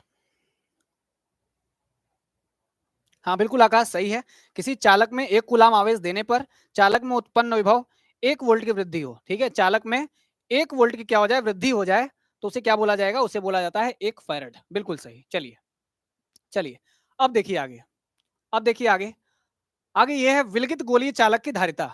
विलगित गोलीय चालक की धारिता यानी कि हमें कैपेसिटेंस निकालना है एक विलगित गोलीय चालक की, विलगित गोलीय चालक की। विलगित गोलीय चालक का मतलब क्या हुआ? आइसोलेटेड है, बीच से पूरा खाली है। ठीक है, बीच से पूरा क्या बेटा? खाली है। जो भी चीजें हैं इसके सतह पे हैं, जो भी चीजें क्या है? सतह पे हैं। ऐसे आवेश जो भी रखे गए वो कहां रखे गए? सतह पे रखे गए, ऐसे रखे गए। इस चालक को बोलते हैं विलगित गोलीय चालक। अंदर से पूरा खोखला है, जो भी चीजें हैं इसके सतह पे रखी गई हैं, सतह पे रखी गई हैं। ठीक है, चलिए चलिए कोई बात नहीं। चलिए देखिए, जो भी आवेश है इसके सतह पे रखे गए हैं, मुझे कहा गया कि इसकी चालक की धारिता निकाल के दिखाइए, धारिता निकाल के दिखाइए। एक बात सुनिएगा, एक बात मेरी सुनिएगा। अगर मैं आपसे कहूं कि ये पूरा का पूरा एक गोलीय चालक है, इसके ऊपर जो आवेश रखा हुआ है, इसके ऊपर जो आवेश रखा हुआ है, ये आवेश है, इसके ऊपर ये आवेश रख दिया। मान लीजिए इसके ऊपर जो कुल आवेश है, जो कुल आवेश है वो क्यों है, कितना है बेटा, क्यों है। जो कुल आवेश है वो कितना है, क्यों है। हम ये कह रहे हैं इसके केंद्र से यहां तक की दूरी इसकी त्रिज्या होगी तो हम मान लेते हैं त्रिज्या कितनी है, कैपिटल आर है। ये त्रिज्या कितनी मान ली है, कैपिटल आर मान ली है। तो मुझे बता दो इन सभी आवेश की उपस्थिति के कारण इस बिंदु पर कितना विभव आएगा, इस बिंदु पर कितना विभव आएगा वो निकालना होगा तो कैसे निकालेंगे। कितना विभव आएगा, यहां मान लो यहाँ सेंटर ओ है, केंद्र ओ है, तो विभव का सूत्र सबको पता है। विभव का सूत्र सबको पता है, कितना होता है, 1/4 पाई एप्सिलॉन नॉट होता है। और कितना होता है, Q/R। तो Q कितना आवेश है, Q है। और त्रिज्या कितनी है, R त्रिज्या है। तो ये होगा विभव, यानी इस गोले के कारण जो वैद्युत विभव आएगा वो यही आएगा। इस गोले के कारण, हमने कहा ना इस गोले पर कितना आवेश है, क्यों आवेश है। हमने कहा आर त्रिज्या पे कितना विभव होगा, ये निकालने के लिए हमको विभव का फॉर्मूला पता है। सबसे पहले मैंने विभव बताया हुआ आपको, Q बटे कितना होता है, आर होता है। आर होती है दूरी जहां आपको निकालना है। मैंने कहा त्रिज्या पे निकालना है, त्रिज्या कितना है, आर है। आवेश कितना है, क्यों है। तो फॉर्मूला क्या हो जाएगा, V बराबर 1/4 पाई एप्सिलॉन नॉट Q बटे कितना हो जाएगा, आर हो जाएगा। आपको पता है धारिता का सूत्र क्या होता है, धारिता का सूत्र कितना होता है, C बराबर कितना होता है, Q बटे V होता है Q बटे V। तो C बराबर कितना हो जाएगा, Q आपका आवेश है, स्मॉल q माना तो स्मॉल q लिखिए, स्मॉल q आपका आवेश हो गया। और बटे में क्या हो गया, बटे में V है। तो V कितना है, V आपका पूरा का पूरा यही है। तो V पूरा यहाँ का यहाँ लिख दीजिए, 1/4 पाई एप्सिलॉन नॉट Q बटे कितना हो जाएगा, R हो जाएगा। अब देखिए इसका उल्टा करते हैं, उल्टा करते हैं तो कैसे होगा उल्टा, 4 पाई एप्सिलॉन नॉट हो जाएगा, नीचे कितना हो जाएगा, आर हो जाएगा, एप्सिलॉन नॉट हो गया, नीचे आर हो गया। अब बटे में क्या आ जाएगा, बटे में ये वाला क्यों तो रहेगा ना, उल्टा होगा जब, तो 4 पाई एप्सिलॉन नॉट ऊपर, ये क्यों गया नीचे, ये कट जाएगा। और सी का एक बढ़िया फॉर्मूला आपके सामने निकल के आ जाएगा, 4 पाई एप्सिलॉन नॉट कितना आ जाएगा, आर आ जाएगा R. 4 pi epsilon naught R, यही डेरिवेशन है। बस इसी डेरिवेशन को लिख के कर दिया जाएगा तो ये इसी का डेरिवेशन पूरा का पूरा हो जाएगा। विलगित गोलीय चालक की धारिता आसानी से निकाली जा सकती है।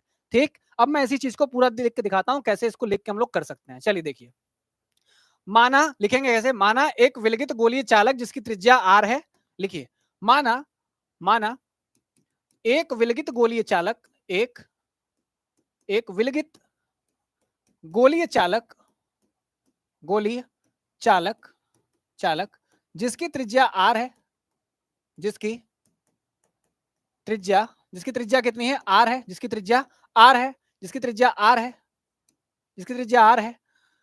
और चालक पर लिखिए, चालक का कुल आवेश, चालक गोलीय चालक का, गोलीय चालक का कुल आवेश, गोलीय चालक का कुल आवेश, जो कुल आवेश है जो गोलीय चालक पे है वो कितना है बेटा, कैपिटल क्यों है। मान लेते हैं पूरा का पूरा आवेश कितना है, कैपिटल क्यों है। जो पूरा का पूरा आवेश है वो कैपिटल क्यों है, बड़ा वाला क्यों है।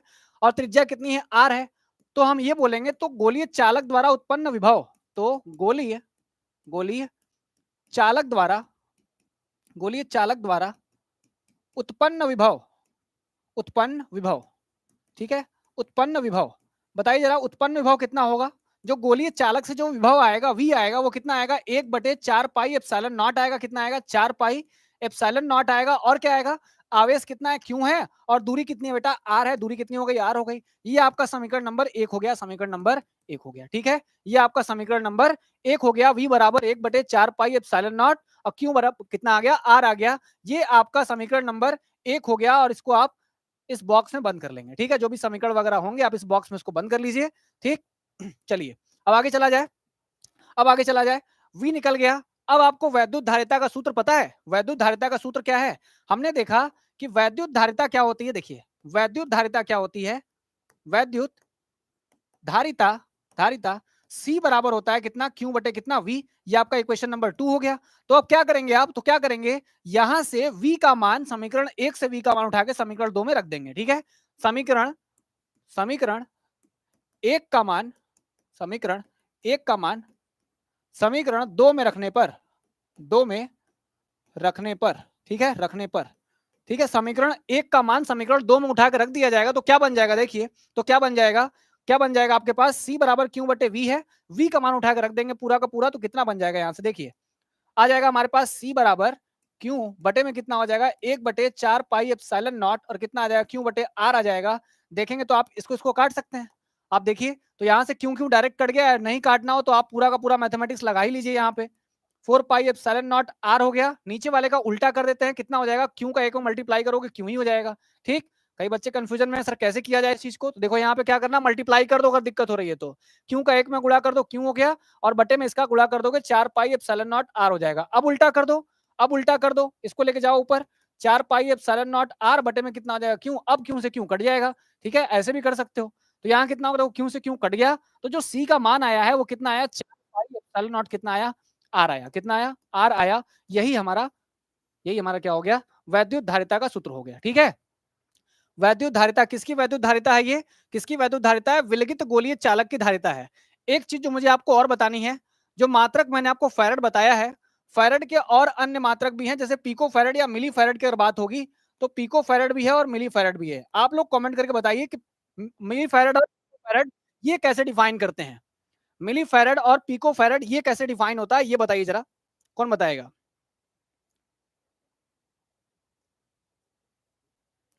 हाँ ये बात तो है कि थियरी थोड़ी बहुत लिखनी पड़ेगी आकाश, थियरी थोड़ी बहुत तो लिखनी पड़ेगी। थोड़ी बहुत अपने फिगर के बारे में थोड़ा बहुत आप बोल देंगे तो ज्यादा सही रहेगा, थोड़ा बहुत फिगर के बारे में बोल दीजिए, वो सही रहता है। 10⁻³ आकाश का आंसर बिल्कुल सही है कि 10⁻³ अगर करेंगे तो वो 1 मिली फैरड आएगा, 1 मिली फैरड आएगा। और पिको फैरड के लिए क्या करना पड़ेगा, 10⁻12 कर देंगे तो 1 पिको फैरड हो जाएगा। बहुत बढ़िया, चलिए माइक्रोफैरड के लिए क्या करेंगे, कौन बताएगा, माइक्रोफैरड बताओ, माइक्रोफैरड में क्या करना है, कौन बताएगा माइक्रोफैरड में क्या करना होता है, बताइए एक माइक्रोफैरड का क्या होगा। चलिए मिली फैरड का तो बता ही दिया आप लोगों ने, माइक्रो फैरड बिल्कुल सही, आकाश आंसर सही है। माइक्रो फैरड के लिए क्या करना होगा, 10⁻⁻6 करना होगा। यहाँ क्या करना होगा, 10⁻⁻6 फैरड करेंगे, जो कि कुलाम में भी आप सीखते हुए आ रहे हैं, माइक्रो कुलाम। पिको फैरड के लिए 10⁻12 हो गया, और यहाँ मिली फैरड के लिए 10⁻³ कर देंगे तो वो हो जाएगा मिली में। ठीक है, ये सारी चीजें आपको याद रखनी है, क्योंकि सवाल में आपको कोई भी दे सकता है, चाहे मिली फैरड देगा, चाहे पिको फैरड देगा, चाहे माइक्रो फैरड देगा, आपको कुछ पता नहीं है, जो भी दिया जा सकता है, जो कुछ भी दिया जा सकता है आपको एग्जाम में। ठीक, चलिए आई होप कि आपको इतनी सारी डेफिनेशंस क्लियर हुई होंगी। चलिए यहां तक आया, हमने कहा कि जो सी का मान आया है, जो सी का मान आया है, अच्छा देखिए जो सी का मान आया है, इस पे केसेस बन सकते हैं। क्या केस बनेगा, पहला केस ये बनेगा, पहला केस ये बनेगा कि जो सी है वो आर के डायरेक्टली प्रोपोर्शनल है, मतलब अनुक्रमानुपाती है। देखो अनुक्रमानुपाती है, जो सी है वो आर के अनुक्रमानुपाती है, मतलब कि विलगित गोलीय चालक की त्रिज्या जितनी ज्यादा बढ़ेगी, जितनी ज्यादा बढ़ेगी, मान लो हमारे पास इतना छोटा सा बॉल है, छोटा सा बॉल है तो उसकी त्रिज्या भी छोटी सी होगी, तो उसके अंदर आवेश रखने का जगह भी कम होगा, तो आवेश ग्रहण करने की उसकी क्षमता भी थोड़ी क्या होगी, कम होगी।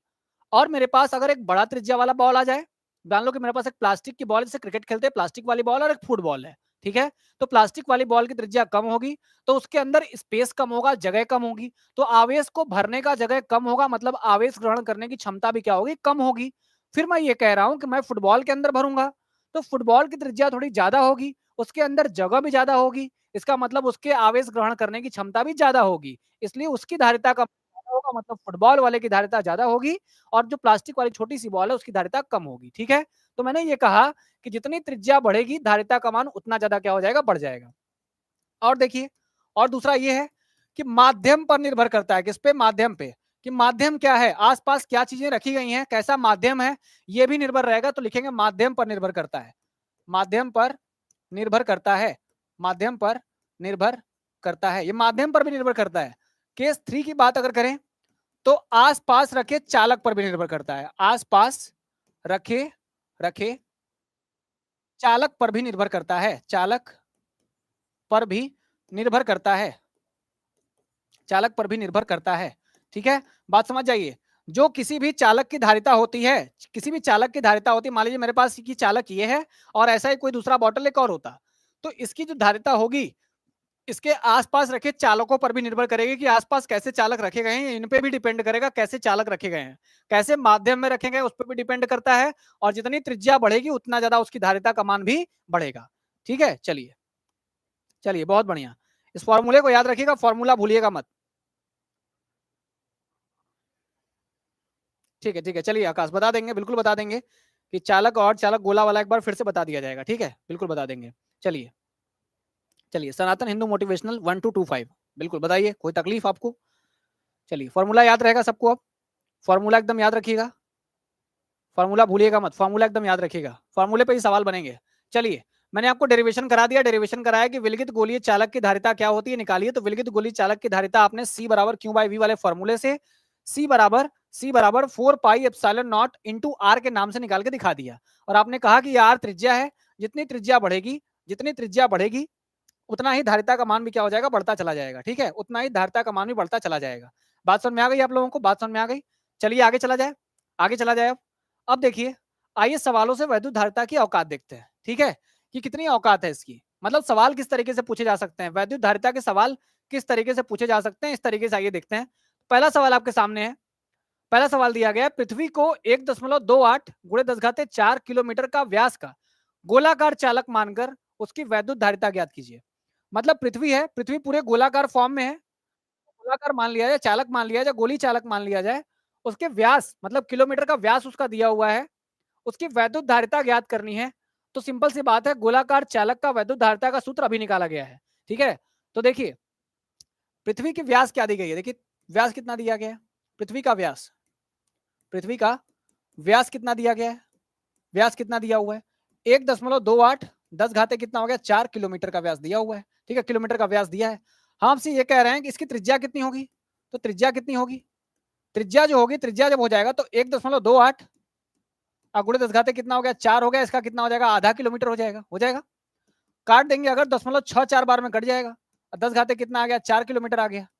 अब देखिए मुझे दशमलव यहाँ नहीं चाहिए, दशमलव एक अंक इधर चाहिए, एक अंक इधर चाहिए, तो क्या करना पड़ेगा, मुझे इसको मीटर में तो कन्वर्ट करना है ना। कितना हो गया 10 घाते 4 किलोमीटर हो गया, मैंने इसको काट दिया 0.64 किलोमीटर, मुझे इसको मीटर में कन्वर्ट करना होगा तो कितना है, किसको डायरेक्ट मीटर में याद है बताइए, किसको डायरेक्ट ये चीजें मीटर में याद है।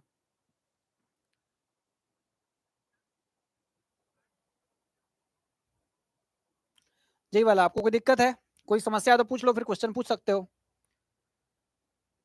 बताइए आर, आर कहां से आया, कहां आर है इसमें, मैं ये कह रहा ना कि त्रिज्या निकालना है आपको, व्यास दिया हुआ है, त्रिज्या का मान बताइए, त्रिज्या का मान बताइए, डायरेक्ट बताइए त्रिज्या का मान कितना होगा। देखो ठीक है, यहां समझिए, देखिए आपको दशमलव यहां नहीं चाहिए, दशमलव एक अंक आगे चाहिए, दशमलव एक अंक आगे चाहिए, तो क्या करोगे, दशमलव एक अंक आगे बढ़ाने के लिए 10 से गुणा कर सकते हो, 10 से गुणा कर सकते, मैंने कहा 0.64 मान लो, इसको 10 से गुणा कर दो, 10 से भाग कर दो, सिंपल बात, और 10 घाते 4 रहने दो, कोई दिक्कत नहीं है, किलोमीटर में चल रहा है। हम ये कह रहे हैं 10 से गुणा कर दोगे तो 6 दशमलव कितना हो जाएगा 4 हो जाएगा, और ये 10 के पावर कितना है 1 है, ये ऊपर जाएगा तो 10 के पावर 4 यहाँ पे है, 1 यहाँ पे कट जाएगा, 10 घात कितना बचेगा 3 बचेगा, कितना आ जाएगा किलोमीटर आ जाएगा, आ जाएगा किलोमीटर। सवाल किलोमीटर में नहीं बल्कि मीटर में लगेंगे, स्टैंडर्ड में लगेंगे, सवाल जो होते हैं वो स्टैंडर्ड यानी कि मूल मात्रक में लगते हैं। तो त्रिज्या का जो मान आएगा, जो त्रिज्या का मान आएगा, आर का मान जो आएगा, त्रिज्या ऐसे लिखिए कैपिटल आर लिखिए, त्रिज्या का जो मान आएगा वो 6.4 10 घाते 3 है। अब बताइए किलोमीटर से मीटर जाने के लिए 1000 से क्या करते हो गुणा, 1000 का मतलब क्या करोगे 10 घाते 3, और किसमें हो जाएगा मीटर में हो जाएगा, इसका मतलब त्रिज्या का मान आ जाएगा 10 घाते 6, कितना आ जाएगा 6 मीटर।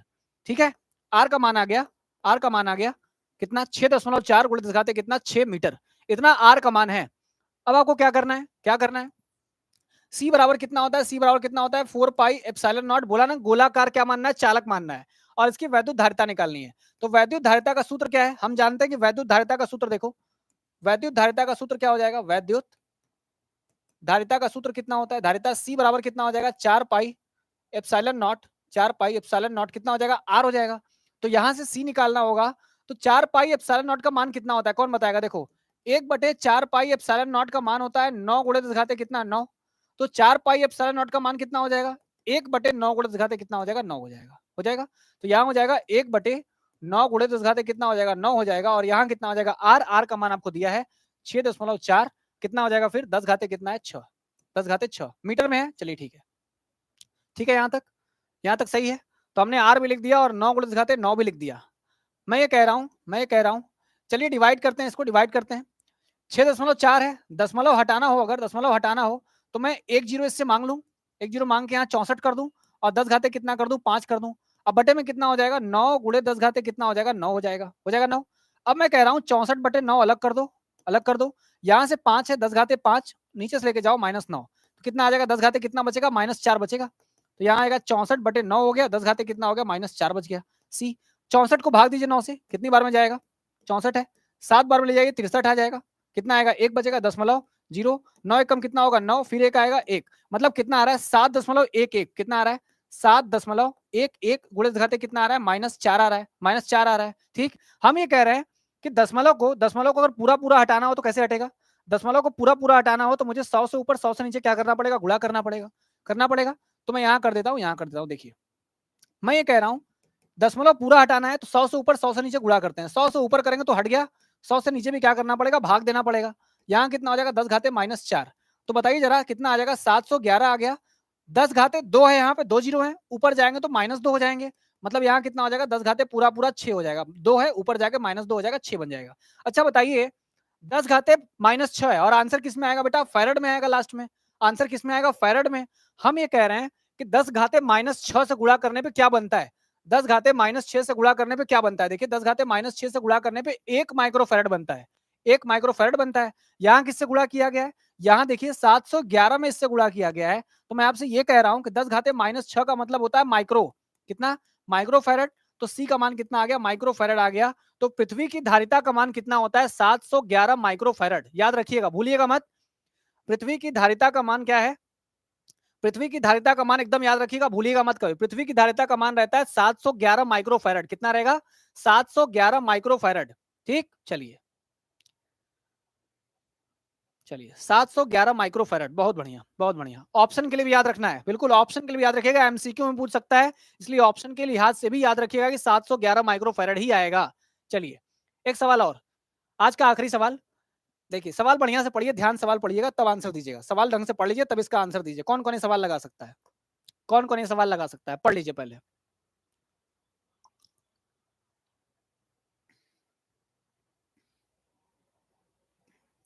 चलिए चलिए, साक्षी भी क्लास में आ चुकी हैं, साक्षी का आंसर बिल्कुल सही है। साक्षी, यहाँ आपको क्लास 12th की मैथमेटिक्स, फिजिक्स, केमिस्ट्री जितने भी आपके सब्जेक्ट होते हैं वो सारी चीजें आपको पढ़ाई जाती हैं टाइम टेबल के अकॉर्डिंग, वो भी लाइव पढ़ाई जाएंगी, फ्री ऑफ कॉस्ट पढ़ाई जाएंगी, पूरे सिलेबस कवरेज के साथ पढ़ाई जाती हैं।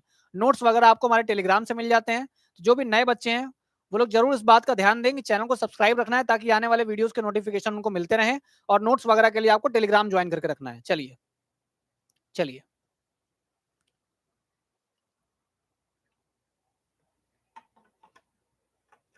चलिए, बहुत बढ़िया।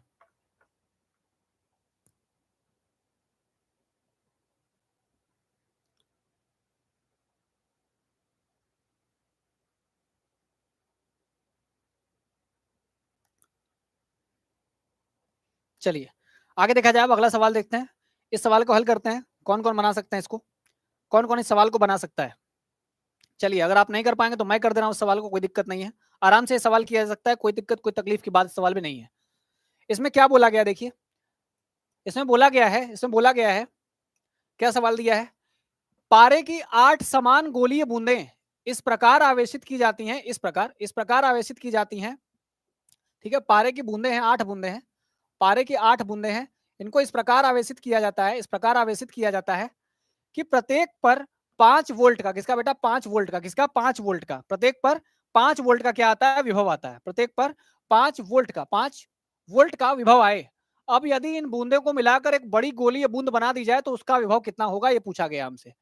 कह रहा है छोटी छोटी गोलीय बूंदें थी, उन छोटी छोटी 8 गोलीय बूंदों को मिलाकर के, सवाल बहुत इंपॉर्टेंट है, तो मोना ने पूछा कि मोस्ट इंपॉर्टेंट लिखे, तो मोस्ट इंपॉर्टेंट हो गया, ठीक है, ये मोस्ट इंपॉर्टेंट। 8 गोलीय बूंदें थी, छोटी छोटी बूंदें थी, 8 गोलीय बूंदें थी, उन 8 गोलीय बूंदों को मिलाकर के एक बड़ी बूंद बनाई गई है, एक बड़ी बूंद बनाई गई है।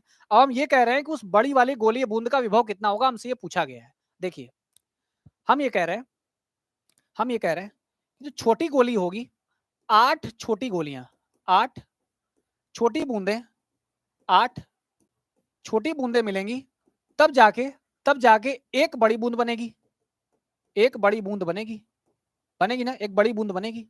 हम ये कह रहे हैं 8 बड़ी बूंद, 8 छोटी छोटी बूंदें मिला के एक बड़ी बूंद बनती है।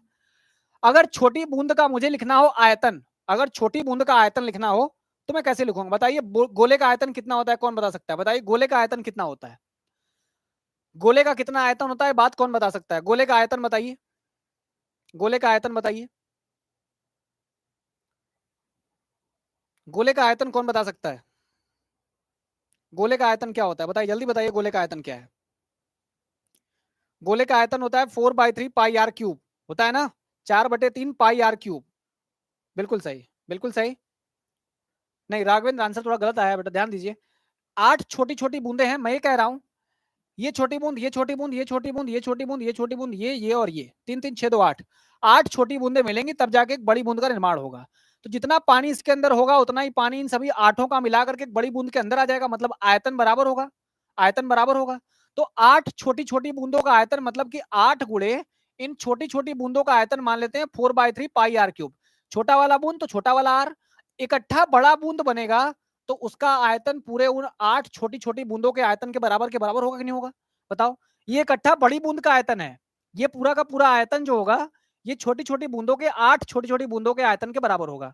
तो मैं ये कह रहा हूं, कि यहां से 4/3 पाई काट दो, 4/3 पाई काट दो, कितना बच जाएगा 8 आर क्यूब बराबर कितना आ जाएगा आर क्यूब। मैं ये कह रहा हूं उसको लिख सकते हो 2 आर का होल क्यूब बराबर कितना आ गया आर क्यूब। मतलब ये पता चल गया कैपिटल आर का मान कितना होगा 2 आर होगा, 3 से 3 कट जाएगा ना। कैपिटल आर का मान कितना होगा बेटा 2 आर होगा, होगा कि नहीं? कैपिटल आर का मान कितना निकल के आ गया 2 आर निकल के आ गया। सही है यहां तक? हम आपसे पूछते हैं, बताइए बताइए बड़ी वाली जो बूंद बनेगी उसका विभव पूछा हुआ, बड़ी वाले बूंद का विभव पूछा है, तो बताइए छोटी बूंद की धारिता कितनी होगी, पहले बताइए। छोटी बूंद की धारिता कितनी होगी? छोटी बूंद की धारिता, फॉर्मूला क्या होता है 4 पाई एप्सिलॉन नॉट। छोटी बूंद है तो रेडियस क्या लिखेंगे आर लिखेंगे, त्रिज्या आर लिखेंगे। अब जो बड़ी बूंद होगी, उसकी धारिता कितनी होगी? जो बड़ी बूंद होगी, बड़ी बूंद की धारिता कितनी होगी बता सकता है कोई?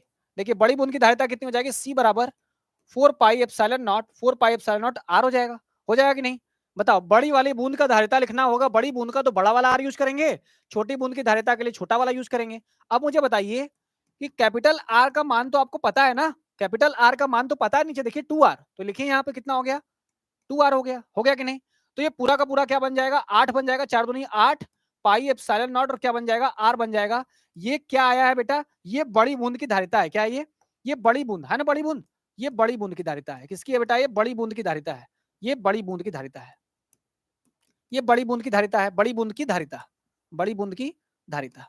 चलिए ये बड़ी बूंद की धारिता है, बड़ी बूंद की धारिता आ गई सी बराबर 8 पाई एप्सिलॉन नॉट कितना आ गया आर आ गया। हम ये कह रहे हैं कि छोटी वाली बूंद का आवेश कितना होगा। चलिए देखिए, अगर आपको वोल्ट विभव निकालना है, तो विभव के लिए सूत्र लगा सकते हो क्या? सी बराबर कितना होता है, सी बराबर होता है क्यू बटे वी, तो वी बराबर क्यू बटे सी, हम ये लगाएंगे वी बराबर क्यू बटे सी, क्या लगाएंगे वी बराबर क्यू बटे सी। अगर हमको बड़ी बूंद का विभव चाहिए तो हमको बड़ी बूंद का आवेश चाहिए और बड़ी बूंद का धारिता चाहिए। तो बड़ी बूंद का धारिता तो निकाल लिए हैं, अब बड़ी बूंद का आवेश भी निकाल ले तो निकल जाएगा काम, ठीक है। चलिए ये बड़ी बूंद की धारिता है। अब क्या करेंगे, अब छोटी बूंद का आवेश देखेंगे, छोटी बूंद का आवेश कितना है, छोटी बूंद का आवेश, छोटी बूंद का आवेश बराबर कितना हो जाएगा बताइए। छोटी बूंद का आवेश कितना है, 8 समान गोलियां थी, 8 समान छोटी छोटी बूंदें थी, उनको मिला करके क्या बनाया गया, 8 समान छोटी छोटी बूंदों को मिला करके एक बड़ी बूंद बनाई गई है। ठीक, एक बड़ी बूंद बनाई गई है। तो हम ये कह रहे हैं कि छोटी बूंदों का आवेश अगर हम क्यों मानते हैं, क्या मानते हैं, क्यों मानते हैं, तो बड़ी बूंद क्या हो जाएगा बताओ बता, बड़ी बूंद का आवेश कितना हो जाएगा। बड़ी बूंद का जो आवेश होगा वो 8 छोटी छोटी बूंदों को मिला करके बनेगा, मतलब 8 छोटे छोटे क्यों होंगे तो मिला करके इकट्ठा कितना बनेगा, बड़ा वाला क्यों बनेगा, बड़ा वाला बनेगा। तो हम ये कह रहे हैं, तो हम आपसे ये कह रहे हैं, तो सिंपल सी बात हमको ये बताइए कि छोटी वाली बूंद पर आवेश कितना होगा। छोटी वाली बूंद पर आवेश अगर निकालना है तो देखिए क्यों है, क्यों बराबर कितना होता है बेटा, सीवी होता है कि नहीं होता है।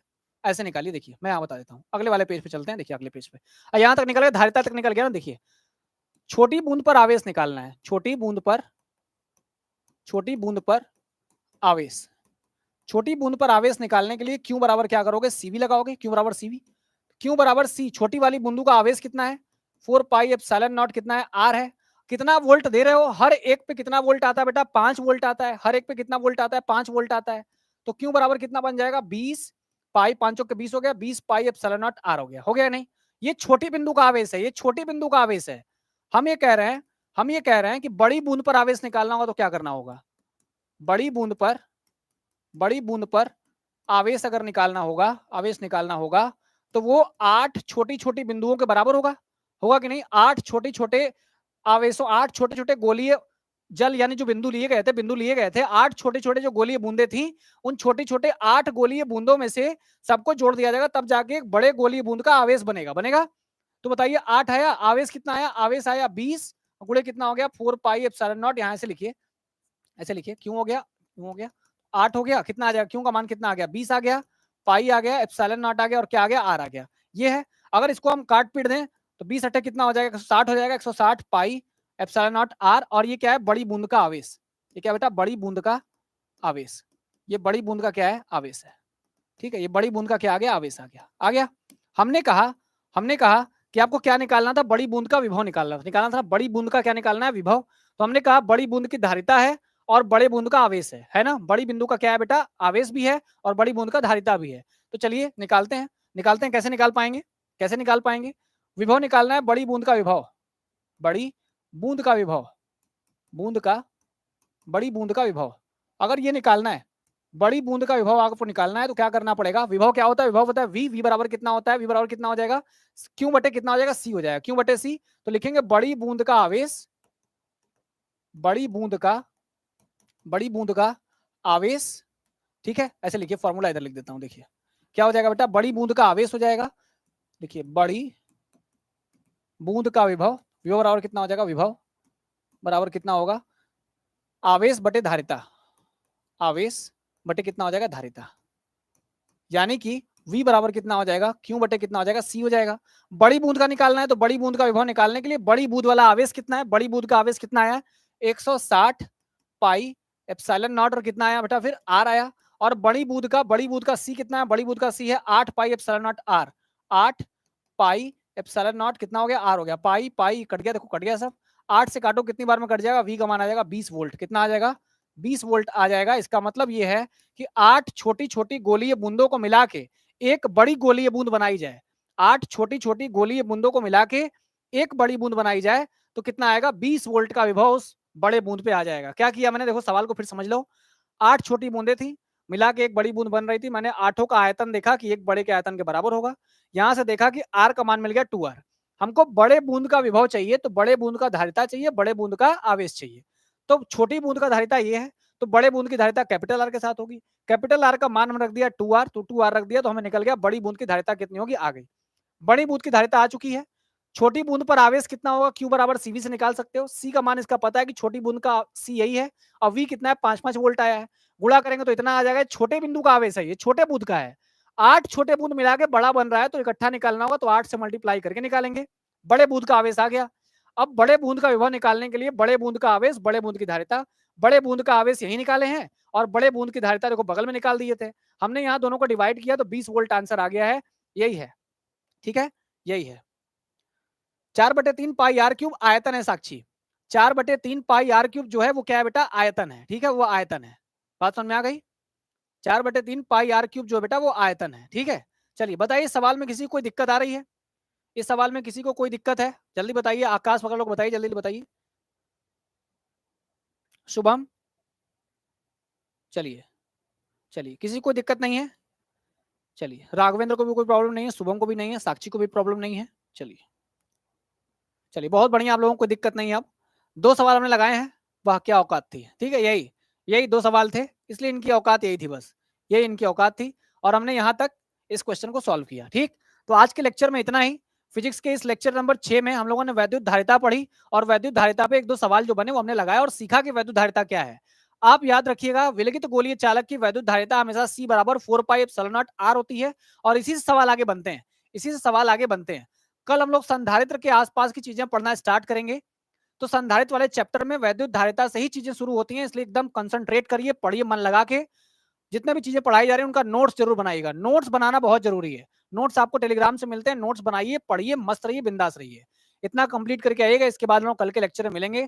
केमिस्ट्री के लिए जरूर याद रखिएगा, केमिस्ट्री क्लास कल सुबह 7 बजे, सॉरी 8 बजे सुबह रहेगी, और मॉर्निंग में सबको आना है। 1 शॉट होगा विलेन वाले चैप्टर का, विलेन वाले चैप्टर का 1 शॉट कल कंचन मैम आपको लेने वाली है। ठीक है, चलिए चलिए चलिए, बहुत बढ़िया बहुत बढ़िया। चलिए चलिए, बहुत बढ़िया बहुत बढ़िया, चलिए ठीक है, चलिए सेशन को हम लोग खत्म करते हैं। आप सेशन को खत्म करते हैं। आप सभी का बहुत बहुत धन्यवाद कि आप सभी सेशन में बने रहे। डेली क्लास करिए, मस्त रहिए, पढ़िए, अच्छे से पढ़ाई करते रहिए, नंबर बढ़िया पाइए और अच्छी जगह पे पहुंचिए अपने जीवन में। चलिए बहुत बहुत धन्यवाद। Thank you so much. जय हिंद, जय भारत।